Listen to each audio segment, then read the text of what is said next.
Entre, sente-se, fique à vontade, esse é o nosso Sala Antagonista. No episódio dessa semana eu vou falar com Luiz Lacerda Biagi, que é herdeiro da família Biagi, essa família que saiu da Itália há mais de 100 anos, numa situação bastante complicada, para tentar a vida aqui no Brasil e montou um império no interior de São Paulo. O Luiz tocou algumas empresas da família, tocou empresas próprias e hoje está montando uma vinícola, a Vinícola Biagi, que segundo ele é uma homenagem a essa família que tanto fez aí no interior de São Paulo. Ele montou a vinícola na região de Ribeirão Preto, que para alguns vinicultores é uma região complicada de terroir, para você criar vinhos, mas segundo os enólogos, isso deve ter uma resposta daqui a 100 anos, é que a gente vai saber se isso deu certo ou não. Lembrando que o Sala Antagonista vai ao ar toda segunda-feira às 20 horas, então não perca. Depois do falecimento do meu pai, eu tive uma divergência com os acionistas, e então eu saí da empresa e aí nós fomos nessa carreira solo. O vinho é um desafio muito, talvez na agricultura, o vinho seja o maior desafio, eu acho. E esse vinho muito especial, de qualidade, já foi premiado pelo Decanter em Londres. Só um grupo que nós nos reunimos, tem um grupo que nós nos reunimos de São Paulo, de 10 vinícolas, só esse grupo já recebeu mais de 100 medalhas do Decanter em Londres. Isso nunca aconteceu no Brasil. Então é uma nova tecnologia, é um novo mundo. Esse é o motivo do entusiasmo.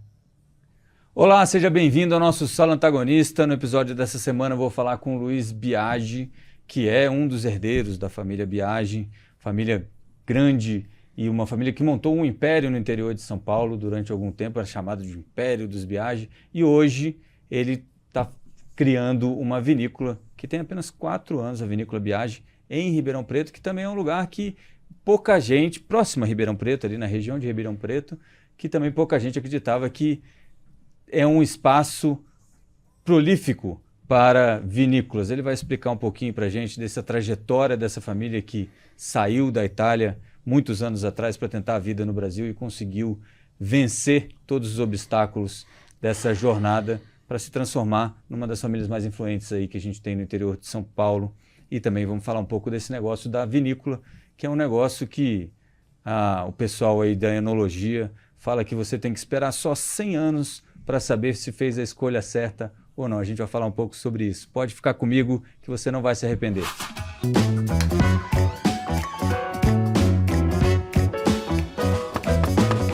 Dr. Luiz Biagi, vamos começar aqui, como eu sempre começo esse programa. Antes de mais nada, agradecendo a presença do senhor. Eu sei que o senhor é uma pessoa muito ocupada, mas eu queria a história desde o começo. Inclusive, no livro lá que tem o estilo de negócios de Luiz Biagi, seu livro, a história, né, o livro da sua história, tem ali, você começa justo com a vinda do seu avô para cá, Pedro Biagi, não é isso? Sim. Né, como um colono italiano que vai tentar a vida no Brasil, saindo de uma situação que não era uma situação muito confortável na Itália na época, né? Eu queria que a gente lembrasse um pouquinho dessa trajetória até chegar em você aí. Como é que é essa história da família Biagi? Porque eu sei que você é um dos entusiastas familiares, né? Foi você que foi buscar essa história dos Biagi, né? Pode contar um pouco pra gente? Pois não, Rodrigo. Prazer muito grande estar aqui com você e teus ouvintes, né? Uma honra para mim. Eles vieram em 1888, numa época que na Itália as dificuldades eram imensas, estavam passando fome, e não sei porquê, não sei nem te explicar, eu me lembro disso todo dia, sabe? Da mesma forma que eu me lembro também todo dia da vinda da minha esposa, que veio da Romênia, que também fugiram de uma situação um pouco diferente, que era a situação da implantação do comunismo naquele país, né? Então, essa memória afetiva, ela é muito forte. Todo dia a gente comenta ou fala alguma coisa é muito viva. E na criação da vinícola, eu quis homenagear essas pessoas que tiveram essa força, né, de sair. Você vê o Natali, que era o meu bisavô, que veio, né, o meu avô veio junto com ele, tinha 8 anos, vieram com 4 filhos, tinha uma menina de 4 anos, uma menina de 2 anos, né, a minha bisavó tinha 31 anos, você imagina, com 4 filhos pequenos, né, sem nenhum dinheiro no bolso, sem saber onde iria trabalhar, o que seria do futuro da vida deles, né? Então A cidade lá na Itália? É um lugarzinho perto de Pádua que chama Campagnola. É um lugarzinho pequenininho que chama Campagnola, na Itália. Então, foram anos muito difíceis, então sempre tem essa lembrança, né, muito forte, e sempre tem essa gratidão muito grande, né, pela coragem que eles tiveram, né. E o senhor chegou a conviver com o seu avô, Pedro, né? convivi bastante com ele porque ele viveu 94 anos, ele viveu bastante, então... Ele contava dessa época? Ele contava dessa época, ele sempre falava, eu já coloquei isso em outros locais, né? Ele sempre falava que a pobreza não tem assunto, né? Eu era pobre, a vida era difícil, falou, não tem glamour nenhum, né? A pobreza é um tema que não tem assunto nenhum, né? Praticamente, né? Então, é uma... Agora, tem uma passagem no livro que eu achei muito interessante, que é ele voltando, eu não lembro se é ele ou se é o seu pai, já o Maurílio, voltando para visitar a família, aqueles que não saíram da Itália, né? Exato. Em 1938, 50 anos depois que ele chegou aqui, as datas, quando o tempo passa muito largo, você não avalia corretamente, né? Você fala de César, são 2000 anos, né? Você não tem mais a noção correta, mas 50 anos depois da chegada dele, ele voltou na Itália e teve com a família dele e ficou muito preocupado e muito decepcionado com a situação que a Itália se encontrava ainda, né? Imaginei, depois de 38 ainda aconteceu a Segunda Guerra e tudo, né? E nunca mais ele quis voltar para a Itália, nunca mais ele quis. E ele já tinha, a situação financeira da família já tinha melhorado aqui, né? Em 38 já tinha melhorado, em 1908 eles montaram uma olaria, em 1899 meu bisavô comprou um sítio em Pontal, lá perto de Ribeirão Preto, e começou esse sítio, era ainda uma casa de sapé, com chão batido, a porta eram uns fueiros, né? E meu pai sempre contava que quando eles saíam à noite no sábado, na hora de chegar em casa, corria, porque quem ficava por último tinha que colocar os fueiros. Sabe o que é fueiro? São os paus, não tinha porta. Tinha 2 ripas assim, você coloca os pauzinhos para fechar. Então tem que colocar, sei lá, 50 pauzinhos assim, né? Fueiro, são esses pauzinhos, né? Para fechar a porta, né? Então eles vinham correndo para casa para poder... Para não ser o último. Para não ser o último e ter que colocar os fueiros, né? Para fechar. Fechar, entre aspas, né? Tudo ficava aberto, né?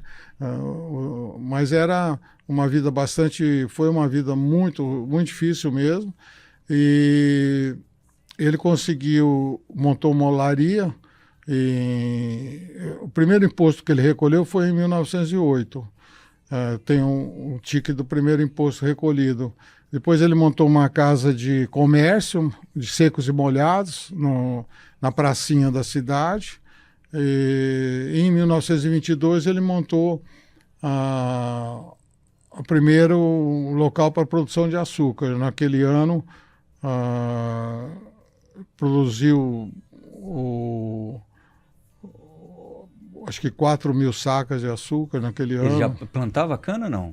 Plantava cana. Já plantava, né? Já Nessa começou a plantar já cana já em 22. Então, nossa família está nisso fazem 102 anos, né? Está nessa atividade faz 102 anos. E aí vem o seu pai é o que a gente até comentava aqui antes de começar a gravar. Seu pai, na minha opinião, é o grande divisor de águas da família. Quando a família realmente cria essa ideia do império dos Biagi, O né? Pedro Que o pessoal... criou, né? O Pedro criou as bases, avô, né? O Pedro criou as bases, né? E os conceitos também. Ele tinha muito bom senso, era muito equilibrado, né? Era uma pessoa muito sábia, tinha muita sabedoria.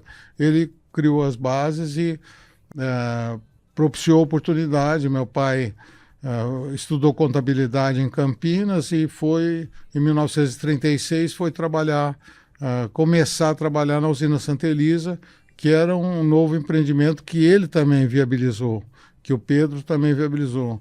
Então, o Pedro foi uma figura importantíssima, né? Muito importante nesse processo, e sempre teve essa ideia também de formar pessoas. Eu acho que a sabedoria que eles tiveram foi de formar pessoas, porque naquele tempo você não tinha gente preparada para nenhuma... Todas aquelas atividades eram novas na região, né? Praticamente, né? E teve também lá naquela região uma pessoa que teve uma influência grande, que foi o Francisco Schmidt, que foi um grande produtor de café e que montou a primeira usina, que hoje nós transformamos essa primeira usina no Museu da Cana. Hoje essa primeira usina, você não conheceu lá ainda, né? Não. Mas vai ser muito importante você visitar lá pertinho de Ribeirão, aberto para público a semana toda. Tem todos os equipamentos originais. A primeira safra foi em 1906. Foi a primeira usina do estado de São Paulo, de tamanho grande, vamos dizer. E eles aprenderam muito ali, meu avô e minha família, e todas as pessoas ali, os descendentes de italiano que trabalhavam ali, imigraram para aquela região, aprenderam muito com a atividade desse empresário. Esse empresário foi muito importante lá para a região de Ribeirão Preto. Perfeito. Bom, aí vem seu pai, Maurílio, expande os negócios, né? Os negócios crescem bastante. Como é que era o seu relacionamento com ele? Então, eu tinha um relacionamento muito bom com ele. Mas era um homem ocupado, eu imagino, né? Ele era um homem muito ocupado, não é? Ele era muito regrado, assim, era uma pessoa muito regrada, tinha horário para tudo, assim, era uma coisa rara até, horário para almoço, para jantar, mantinha assim uma rotina, uma rotina muito muito rígida, né? Só trabalhavam, vamos dizer, todas essas pessoas praticamente só trabalharam, né? A vida toda, né? Realmente não existia lazer, né? Não existia lazer. E você, qual era o plano do Luiz Biagi? O que o Luiz Biagi pretendia fazer quando criança, ainda adolescente? Eu nasci em Ribeirão, fiz o grupo escolar na Escola da Fazenda, quer dizer, a Escola da Fazenda já era um nível, sempre eu enfatizo isso, porque eles se preocuparam com a educação, tanto meu avô como meu pai se preocuparam muito com a educação. Quer dizer, o pessoal que trabalhava na fazenda tinha acesso a essa escola, que era a mesma escola que vocês iam. Era a mesma escola, todo mundo estudou na mesma escola, né? Porque hoje você coloca os filhos numa escola bilíngue, né? Hoje, né, as pessoas que têm mais oportunidade, não, naquele tempo não. Todo mundo estudou naquela mesma escola e todo mundo se desenvolveu ali. Era proibido empregar analfabeto. Já em 1936, não dava o emprego, ensinava a pessoa a ler e escrever para depois ter o emprego. Poder trabalhar. Então, essa coisa do estudo, eu acho que foi a coisa mais importante da vida deles, eu acho. Eu continuei fazendo esse trabalho através da Fundação Primeiro Mundo, que é uma fundação que apoia pessoas que têm inteligência acima da média e não têm condições de estudar, apoia na universidade. Nós damos bolsa de estudo para pessoas que têm inteligência acima da média e não podem estudar. Então, isso nós fazemos já há mais ou menos 35 anos. E antes disso, tinha a escola da Fazenda, depois disso tinha a escola da Zanini, a escola da Zanini formou milhares de jovens. A Zanini era uma das empresas da família que você vai trabalhar. Que eu fui trabalhar em 76, comecei a trabalhar no escritório aqui em São Paulo. A Zanini fabricava o quê? A Zanini fabricava todos os equipamentos para as usinas de açúcar e etanol. Caldeiras, moendas, fazia uma usina turnkey, construía uma usina turnkey. Depois foi para outras áreas, cimento, mineração. Eu trabalhei lá em torno de 20 anos e depois eu saí de lá e junto com a minha esposa, com a Karina, nós começamos um empreendimento, lojas, nós tínhamos lojas. Eu saí da Zanini e começamos a fazer uma carreira solo. Então, desde esse período, a gente fez uma carreira solo, fomos trabalhar na parte do varejo, tinham lojas de roupa, Fórum, Sidewalk, Benetton, participamos do crescimento dessas franquias no Brasil, e revendas de automóveis também, fizemos então fomos numa carreira nesses anos, a partir da década de 80, fomos numa carreira independente, fora dos negócios da família. Na Zanini, vamos começar ali na Zanini. Qual era, porque você falou até a gente comentou antes, dessa importação de tecnologia para o Brasil, né? E isso tem a ver com essa passagem pela Zanini, né? Exato. Lá a principal atividade, depois nós construímos um edifício aqui na Avenida Paulista, edifício Pedro Biagi, os escritórios eram aqui, e a minha função era vendas. Eu achei engraçado, desculpa, vou fazer só um parênteses aqui. Eu achei engraçado que você me contou essa história do prédio e falou assim, essa é uma coisa de caipira, né? O negócio do caipira era ter um espaço aqui na Paulista, né? Então era importante isso mesmo. Era um sonho.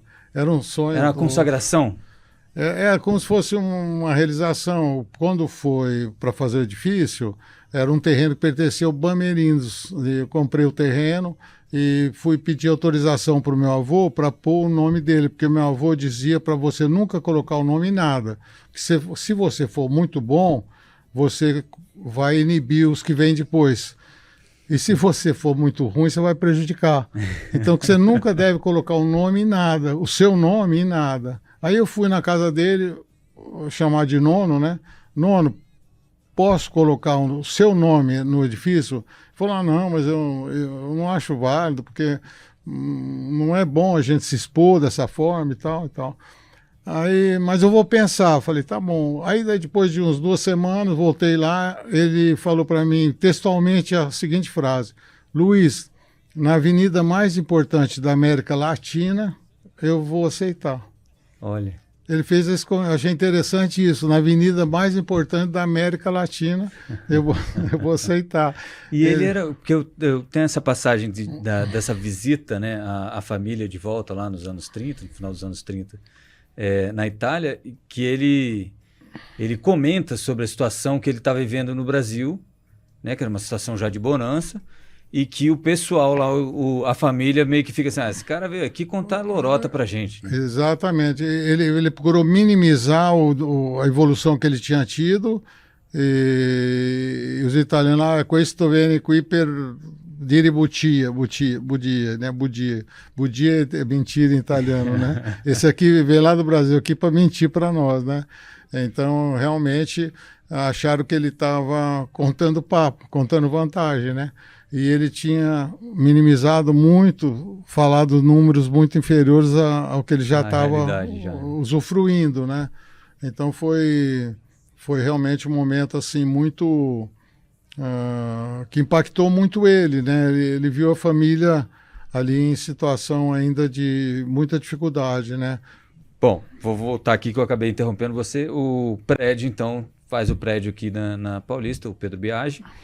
E aí você já está trabalhando na Zanini e aí tem essa história de importação de tecnologia. Eu queria que você falasse um pouco disso. Então, nesses anos, a gente tinha muita carência de tecnologia, quer dizer, nós não tínhamos equipamentos de alto nível, então eu saí pelo mundo buscando novas tecnologias joint ventures, fizemos também joint ventures para produção de turbinas a vapor, de redutores de velocidade, com duas empresas da Alemanha, caldeiras com uma empresa dos Estados Unidos, a Foster Wheeler. Tudo para a usina de... Tudo para a usina e também para o setor química, petroquímica, papel celulose, cimento, mineração. Naquela época a gente forneceu muitas caldeiras para a Petrobras, fornecemos, naquela época, caldeiras também para a Suzano, que eram empresas que estavam também num desenvolvimento muito grande. Então, é a ideia do Brasil ser independente tecnologicamente, né? Que hoje o pessoal nem se incomoda com isso, né? Compra, né? Ninguém se incomoda. Mas não sei, a gente se formou pensando nessa dependência tecnológica, de ter que importar, de não ter o know-how, de não ter o conhecimento. Então, a gente sentia a falta de ter assistência técnica, né, nas usinas.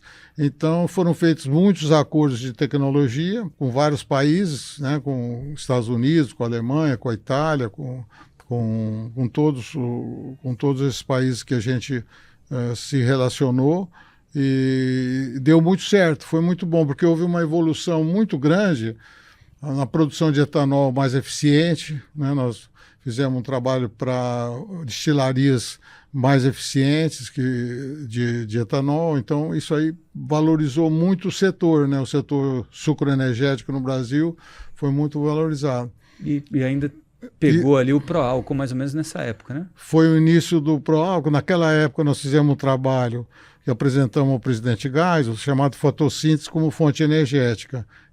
Em cima desse trabalho, ele criou o Programa Nacional do Álcool. Em cima desse trabalho que foi realizado por um grupo de usinas, a família Ometo, o Pedro Ometo, que era da usina da Barra, Cícero Junqueira Franco, da Vale do Rosário, Lamartine Navarro, Renato Rezende Barbosa, que era um usineiro da região de Assis, né? Essas pessoas se uniram, Cícero Junqueira Franco, que era lá de Orlândia, essas pessoas se uniram e juntos foi feito esse trabalho. Eu era o mais novo deles, eu corria assim, para ajudar na coordenação, para em Brasília entregar, eu era meio um office boy desse grupo, né, de pessoas mais sêniores, né, na época. E deu certo, foi criado o programa, o Proálcool, né? E esse trabalho que contribuiu para isso, né? Na época, né? E a gente aí já tinha os equipamentos adequados, com performance, produtividade adequada, quer dizer, igual os do primeiro mundo. Então foi uma conjunção de fatores que levou o setor a uma pujança muito grande, né? Muito grande. Que acaba desembocando quase que no carro flex que a gente tem hoje, né? Se isso não tivesse acontecido lá atrás, a gente não ia nem ter isso hoje, né? Exatamente.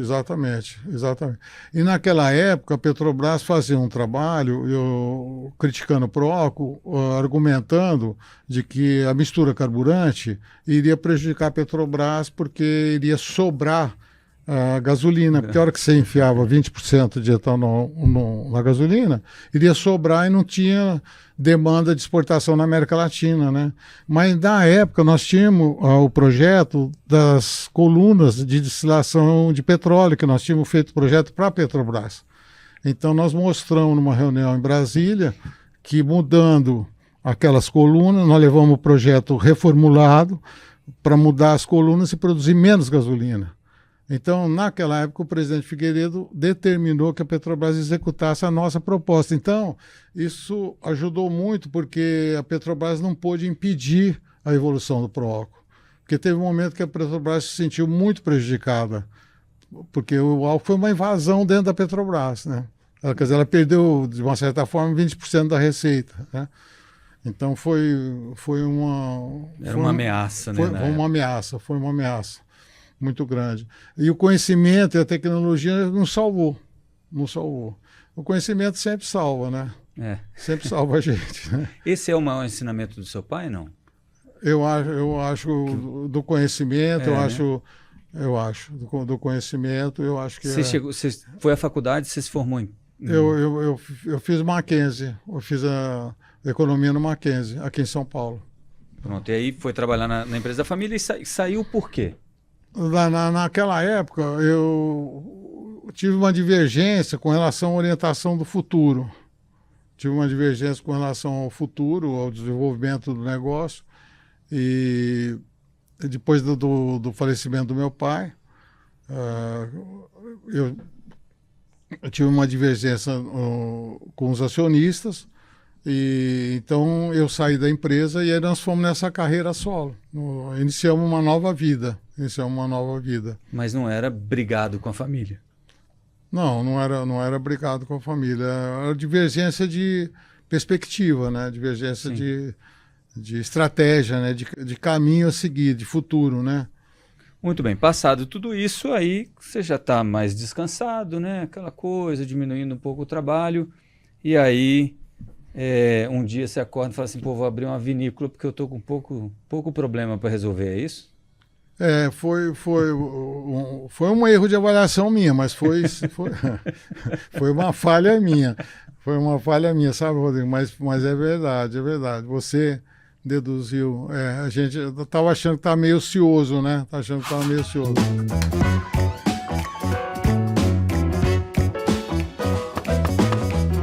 Para quem não sabe, eu acabei visitando a vinícola antes. E uma das coisas que o pessoal fala ali quando a gente está fazendo a visita, porque tem um enoturismo ali pela fazenda, que você mora lá na fazenda, né? Sim, nós moramos. Eu e a Karina moramos. Os filhos saíram. E a enóloga ela fala, olha, a gente ainda não sabe, né, o terroir, que é aquela coisa do terreno, o clima, tudo junto na uva, a gente não sabe ainda se isso vai dar certo ou não vai, mas normalmente só precisa de um pouco de paciência, coisa de 100 anos, tá tudo certo, né? Mas eu queria entender por que então abrir a vinícola, começar uma vinícola agora. O senhor já está com quantos anos? Já estou com bastante. Bastante é ótimo. E aí vai ter mais 100 ainda para esperar, né? Esse é o plano, é isso? O plano é esse, esperar viver mais, né? Mas uns 100 aninhos também não faz mal para ninguém, né? Mas me explica como é que nasceu essa ideia, então, de criar uma vinícola num lugar que porque você tem aqui na Serra da Mantiqueira, aqui nessa região da Mantiqueira de São Paulo, tem vinícolas, etc. Mas ali mais para o interior mesmo, para o oeste, norte paulista, não tem quase vinícola. Não tem. Ali na nossa região, atualmente, nós temos 1, 2, 3... nós temos 4 vinícolas ali, 5 vinícolas ali na nossa região. Agora já tem 5 vinícolas. A fazenda fica em? Cravinhos. Fica em Cravinhos. E uma coisa assim que motivou bastante é essa nova tecnologia da dupla poda.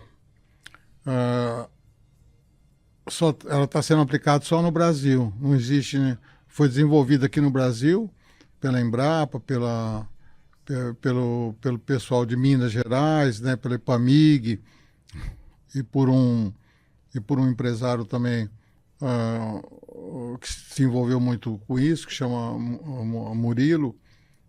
O que você poda a uva 2 vezes ao ano e colhe no inverno.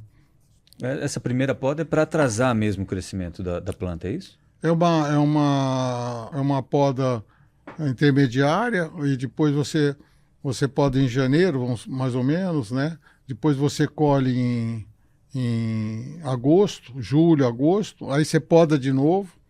Iria colher de novo em janeiro, mas você não colhe, você poda de novo. E aí colhe no inverno. Por quê? Aí, com isso, você colhe uma fruta muito sadia e a enóloga pode monitorar o Brix, monitorar o açúcar na uva para produzir a uva, o vinho com o grau alcoólico que ela deseja. Ela consegue, então, a performance pela qualidade da uva, que vem muito sadia, são dias quentes e noites frias, durante um período de alguns meses, né? Maio, junho e julho, né? Ela consegue um fruto de muita qualidade. E aí vem um vinho muito especial. E esse vinho muito especial, de qualidade aqui do estado de São Paulo, já foi premiado pelo Decanter em Londres, com ouro, prata e bronze. Só um grupo que nós nos reunimos, tem um grupo que nós nos reunimos de São Paulo, de 10 vinícolas, só esse grupo já recebeu mais de 100 medalhas do Decanter em Londres, nesse período curtíssimo. Então, você vê locais importantes que estão pretendendo colocar o nosso vinho e que nunca pensaram em colocar um vinho brasileiro. Assim, como o Fasano, como o Sal, o restaurante Sal aqui em São Paulo, por exemplo, né? Que estão colocando vinhos desse grupo no cardápio e que nunca tiveram no cardápio vinhos brasileiros. Então essa qualidade vai mudar a história do vinho no Brasil. Então começaram a vir italianos, né? Agora na vinícola, há uns 2 meses atrás, veio uma vinícola da Toscana, fundada em 1142, a vinícola mais antiga que tem na Itália. E ele ficou surpreso ao tomar o vinho Sangiovese, o Pietro, ele ficou muito surpreso. Ficou realmente muito surpreendido. E convidou para ir lá para trocar, né, para trocar informação. E você nota que na Serra da Mantiqueira, aqui, várias vinícolas aqui que estão com uma expressão de qualidade extraordinária, que estão sendo reconhecidas. Agora começaram a vir enólogos da França, por exemplo, um dos enólogos mais famosos da França, hoje já é assessor de uma vinícola aqui no estado de São Paulo. E já comprou um pedaço de terra para fazer também. Né? Isso nunca aconteceu no Brasil. Então é uma nova tecnologia, é um novo mundo. Esse é o motivo do entusiasmo. É por ser uma nova tecnologia, dentro dessa linha que eu sempre pensei de tecnologia, né, nova. E a ideia de fazer a vinícola veio durante a pandemia? Durante a pandemia. Aí você pensou, vou plantar aqui, tem um pedaço aqui da fazenda que não está sendo utilizado. Para ver se produz, uma coisa pequena. Mas a hora que começamos a plantar aquela coisa pequena, a gente já chegou à conclusão que precisava plantar no mínimo 10 ou 11 hectares, assim, porque senão a gente não ia ter volume, aí não dá para fazer a fábrica. Então começa a vir a racionalidade, né? Começa a vir o aconselhamento, né? E a gente foi se envolvendo nisso e agora estamos... Bom, hoje vocês estão produzindo, vocês têm... porque senão eu vou me confundir todo aqui, mas a escolha das uvas foi uma coisa que me chamou a atenção. As uvas foi para homenagear a Itália, né? Da onde as famílias veio e tudo, né? Sangiovese, Moscato Giallo, Nebbiolo. O objetivo foi de homenagear a Itália e como no Brasil também a maior parte das uvas que estão sendo plantadas são francesas, e como tem essa colônia italiana importante, pensamos, os italianos vão gostar, né, de ter um vinho italiano aqui, né, de uma uva Sangiovese. Né? E funcionou essas uvas lá naquela região de Ribeirão Preto? Funcionou. Temos ainda que evoluir com a Nebbiolo, que é uma uva mais difícil.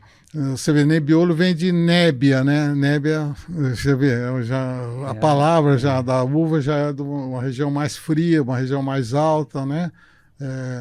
E frio não é uma coisa que a gente encontra com muita facilidade ali perto de Ribeirão, né? Frio não tem muito, né? O nosso ali um pouquinho mais, por ter mais de 800 metros de altitude, né? Então ali é um pouco mais fresco, né? Mas o importante é a variação térmica. O importante para a uva é você ter dias quentes e noites... Porque lá vai de 13, esses dias agora de julho, agosto, vai de 12, 13 a 31. Essa variação é que favorece a sanidade da uva e também o amadurecimento correto e tudo. E aí hoje vocês estão com 5 rótulos lá, né? 5 rótulos. Que são? São Carina, Pietro, Eugênio. Em homenagem à sua esposa? Carina, em homenagem à esposa. Pietro. Pietro ao avô, Eugênio à avó. Carla, uma irmã. E tem o Pietro Gran Reserva, que ficou no barril de carvalho já há 1 ano. Envelhecendo para já elevar o nível, né? Perfeito. O senhor é obviamente um entusiasta do vinho, né? Sem dúvida, sem dúvida. Senão não se coloca nessa posição, né? Hoje vocês estão fabricando quantas garrafas? Então, esse ano devemos estar em torno de 14 mil. Que é um lote pequeno, né?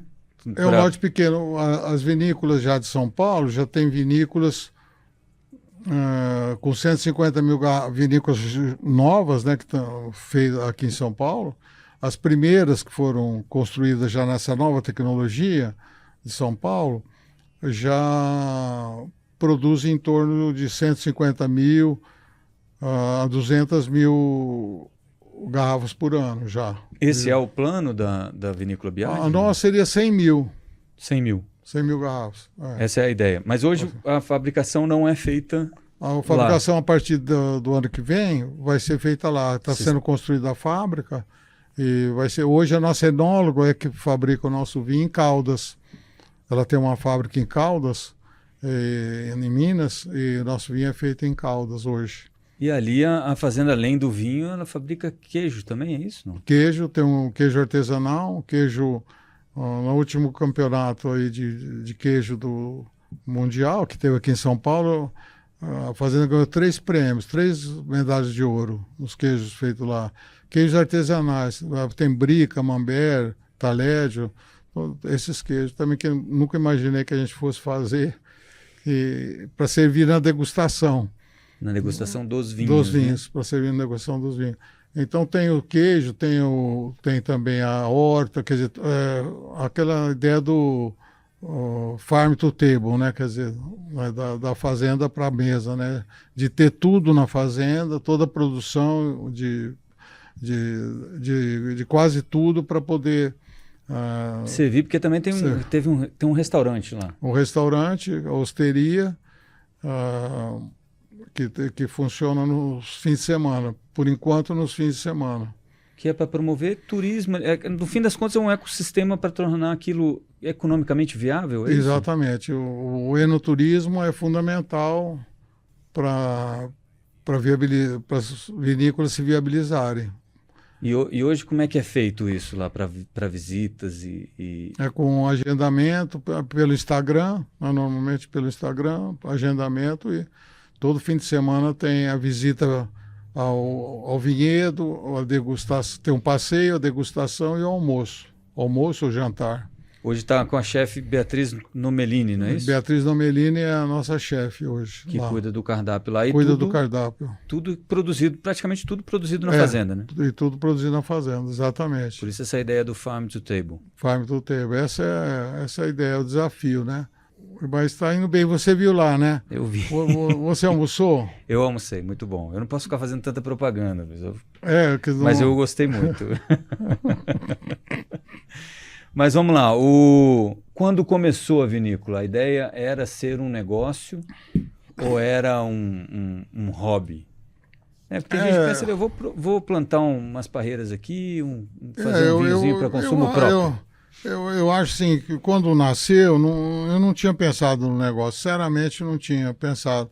Falei, vou fazer uma coisa pequena, mando fazer o vinho fora, né? Eu não preciso investir em indústria, faz uma coisa pequena, faz um vinho fora, né?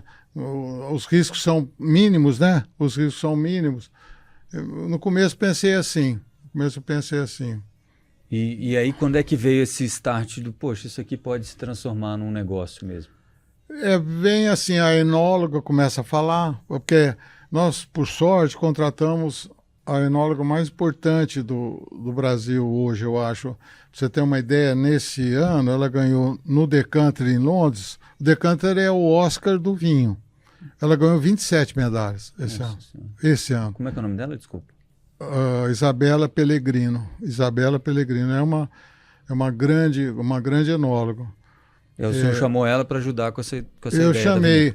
Aí você começa a ter o aconselhamento. Luiz, precisa ter mais disso, precisa ter mais daquilo, né? Você começa a receber a orientação de quem entende, né? Porque a gente começou a fazer sem entender nada, sem ter nenhum conhecimento, né?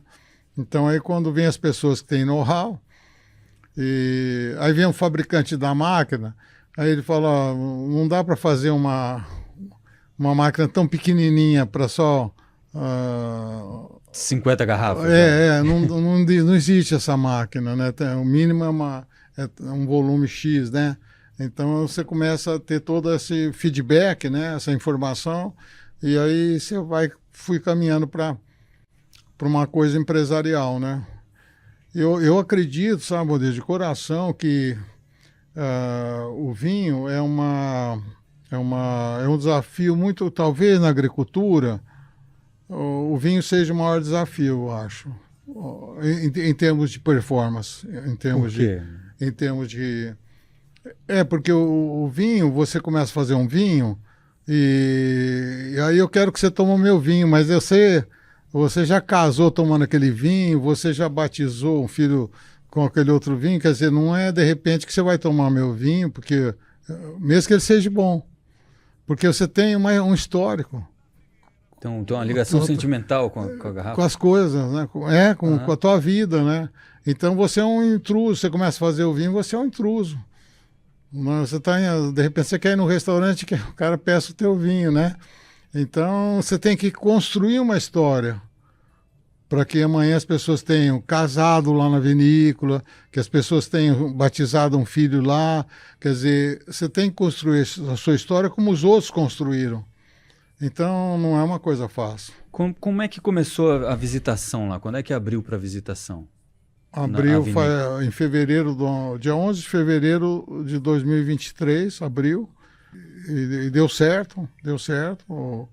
O pessoal gosta de vir. Eu fiquei imaginando assim, por que as pessoas gostam de vir na Vinhão. E conversando com várias pessoas, eu cheguei a uma conclusão, que é a coisa da perpetuidade. O vinhedo dá essa noção de permanência. Então a pessoa senta ali, que ela sabe que o ano que vem vai estar igual, o outro ano vai estar igual, que aquilo é permanente. Dá uma sensação mais tranquila nesse mundo que tudo muda. Você chega na cidade e fala, nossa, eu fui lá e não conheci mais nada. Não é comum você ouvir isso. Uhum. Aí eu fui visitar não sei o quê, não reconheci mais nada. Isso dá um pouco de tensão, né? Um pouco de estresse, né? Essa coisa. E a vinícola é uma coisa mais serena, mais permanente. Eu noto que as pessoas sentam ali, elas não querem ir embora. Sentam ali e fica até a noite, assim, e conversa, dá uma paz, né? E o senhor participa, né, dos passeios ali? Vai ver como é que está o pessoal, conversa com o pessoal? Converso com os clientes, né? Aliás, minha vida toda foi encontrar os clientes. Minha vida toda foi trabalhar em vendas, né, Rodrigo? Minha vida toda foi essa. E aí é para pegar o feedback mesmo, para saber o que pode melhorar, o que tem para fazer ainda, é isso?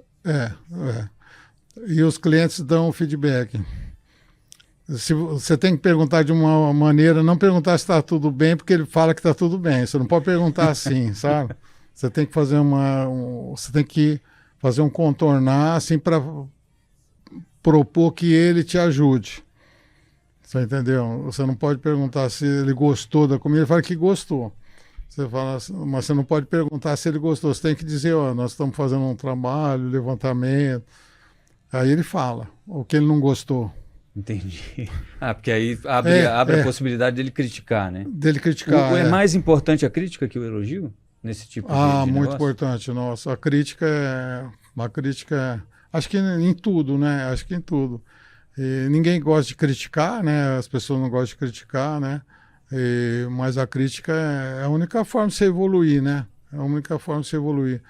É que a pessoa, às vezes, sabe, a pessoa fala, eu vim comer esse macarrão com esse molho, eu precisava que tivesse mais tal produto, que tivesse a comida veio fria, né? Tem tantos detalhes, né? Tem tantos detalhes, e as pessoas, elas falam, quando você contorna um pouco, né, a resistência, as pessoas falam. A fazenda, antes da abertura da vinícola, ela fazia o que? Era A fazenda, a gente sempre ali produziu leite. Então a gente planta milho para os silos, para silagem e tal, para alimentar o gado durante o ano todo. Tem um gado de corte, que é cria e recria de bezerros, né? a cana, sempre teve uma parte... Ah, tem cana lá também? Tem uma parte de cana também, que fornece para a usina da Pedra, que é lá em Serrana. Então a fazenda sempre teve uma atividade agrícola, sempre teve atividade agrícola. E leite. E já era ponto de morada? Vocês moram lá, não? Ou passa tempo lá só? Não, a gente ou não? mora lá. A gente mora lá. E essa parte de queijo já era feito para consumo de vocês mesmos? Não, ou não? antes Isso veio não. em função da vinícola? Veio em função da vinícola. Veio também o café.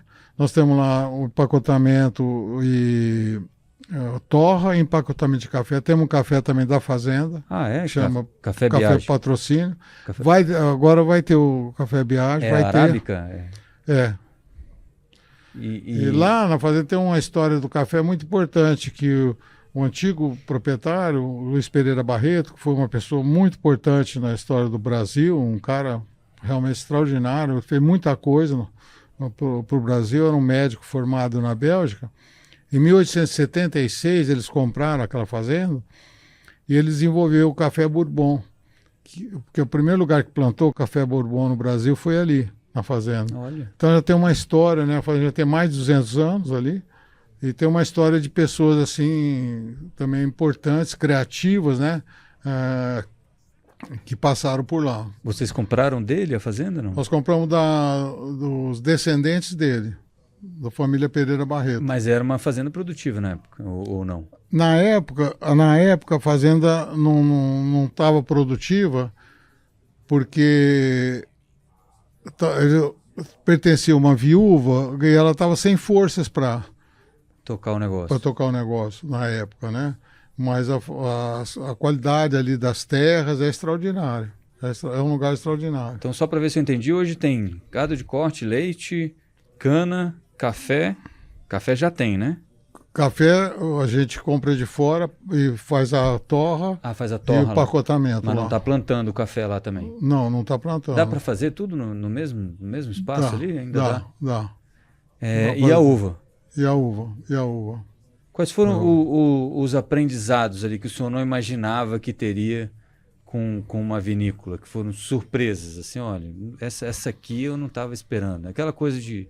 A gente começa um negócio, eu estava falando com um empreendedor aqui outro dia, ele falou, não, eu tinha 100 mil reais, aí pensei, eu já trabalhei em grandes corporações, 100 mil, eu vou fazer o meu negócio. Aí a consultora falou, olha, vai sair uns 400. Ele falou, ela não sabe de nada, né? No fim gastou mais que os 400, ficou sem dinheiro nenhum, mas deu certo no fim das contas. O que surpreendeu o senhor quando o senhor começou com a vinícola, com a história da vinícola em si?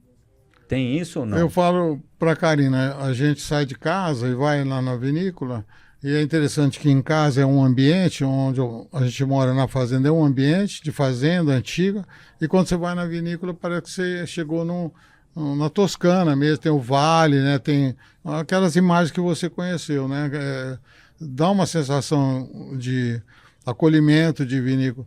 E a gente até agora, toda vez que vai lá, a gente fica surpreso. Assim, a gente até agora não acostumou com a existência da vinícola, porque foi muito rápido, assim, não deu... E esses anos foram estranhos, não sei se aconteceu para você, passaram muito mais rápido. Aconteceu para você? Da pandemia, né? Esses de 20... Da pandemia para cá. De 20 para 24, parece que foi 2 dias, assim, um negócio ridículo. Ridículo esse período aqui que nós vivemos, né? Então, agora, quando você vê aquilo, assim, colher azul, quando você vê todos os pés cheios de uva, assim, a maior surpresa foi ver a uva, foi ver a colheita da uva, e a uva vinha com qualidade para fazer um vinho de excelente qualidade, né? Que surpreendeu os italianos lá da Toscana, né? Então, eles acharam lá, o senhor convidou eles para vir? Não, eles vieram apresentar os vinhos dele para um grupo de empresários de São Paulo. Eles alugaram lá, eu nem fui convidado. Eles alugaram o local para apresentar os vinhos dele para um grupo de importadores aqui de São Paulo. E aí o Paulo ofereceu para ele tomar o nosso vinho. Ele ficou muito surpreso, aí ele quis conversar comigo. Ele nem tinha essa ideia de conversar comigo. Ele alugou lá para ter um ambiente adequado, né, para ele apresentar o vinho dele para os importadores do Brasil.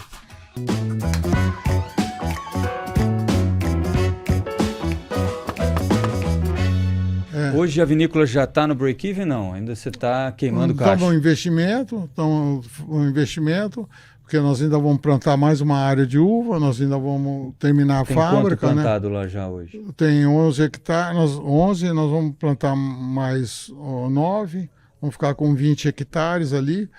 A ideia é essa, né? Está montando a fábrica, que vai ficar ali do ladinho mesmo, né? A fábrica junto, vai ter um wine bar, uma adega, também vai ter um lugar para o pessoal passear também ali, para convivência e tudo, né? E já tem um plano de negócios agora, de quando é que... Nós estamos fazendo o plano de negócio agora que nós estamos fazendo um plano de negócio de longo prazo. Até agora foi tudo mais ou menos no aprendizado, na conversa com os consultores, né? E por isso que eu te falei que, né, a gente está precisando de tudo, né? Quando eu te falei aqui. Então, estamos nessa fase assim de aprendizado ainda e investimento. Mas ainda não sabe quando é que isso vai virar um negócio equilibrado, né? Ou vai começar a dar dinheiro. Hoje ainda não tem essa previsão. Eu acho que não. Assim, eu imagino assim, se você fizer um vinho bom, eu imagino assim, se você fizer um vinho bom, que seja muito bem aceito. O nosso vinho, por exemplo, ele é vendido por um preço de vinho já nobre. Nós começamos a vender o vinho primeiro dia com preço e os consumidores aceitaram o preço em função da qualidade. Esse boca a boca, esse trabalho, né? A gente faz degustação, por exemplo, num restaurante, põe no outro restaurante, né? Visita a entidades, né? Ou visita aos grandes distribuidores, né? Eu acredito assim, um vinho muito bom para se tornar conhecido e ter um equilíbrio no mercado, eu acho que demora uns 20 anos, eu acho. Uns 20 anos. Assim, sua previsão, né? Eu imagino uns 20 anos. Deixa eu só para a gente ter uma noção, então para o futuro aí, 20 anos para esse negócio pegar corpo mesmo, e a ideia é elevar essa produção para umas 100 mil garrafas ano. Sim. A fábrica já está sendo construída com esse propósito, com essa capacidade. Já com essa capacidade e também com a capacidade adicional de vinificar para pessoas que têm interesse em plantar uva na região e querem ter o seu próprio vinho, vinificar para terceiros. Nossa intenção também é vinificar para terceiros. Vai oferecer também esse serviço para outros produtores. Porque aí dá oportunidade para as pessoas, aquilo que a gente pensou inicialmente, você dá oportunidade para outros fazerem, né? Perfeito. Perfeito. Sr. Luiz Biagi, muitíssimo obrigado. Eu queria agradecer de verdade pela presença do senhor aqui, deixar... como é que se diz, dedicar esse tempo para a gente hoje. E se quiser deixar algum recado aqui, o Instagram ali, o senhor disse que marca as visitas pelo Instagram. O Instagram, o senhor lembra o endereço certinho? Biagi, né? O Instagram, Vinícola Biagi. Vinícola Biagi. B-I-A-G-I, né? B-I-A-G-I, Biagi. Tem uma rodinha branca assim com Biagi escrito, Biagi Vinícola, né? Biagi Vinícola. Por ali marca as visitas, ali tem um agendamento da vinícola. Então, quem estiver pela região de Ribeirão Preto quiser conhecer, tá aí. Vinícola Biagi no Instagram da vinícola. Bom, para você que acompanhou a gente aí nesses quase 50 minutos de conversa, meu muito obrigado. Lembrando vocês que toda semana tem um episódio novo do nosso Sala Antagonista às 8 horas no nosso canal do YouTube e também nas principais redes aí de streaming de áudio, como Spotify, etc. Você encontra também todo o nosso conteúdo. Beleza? Eu vejo você na próxima semana e até lá.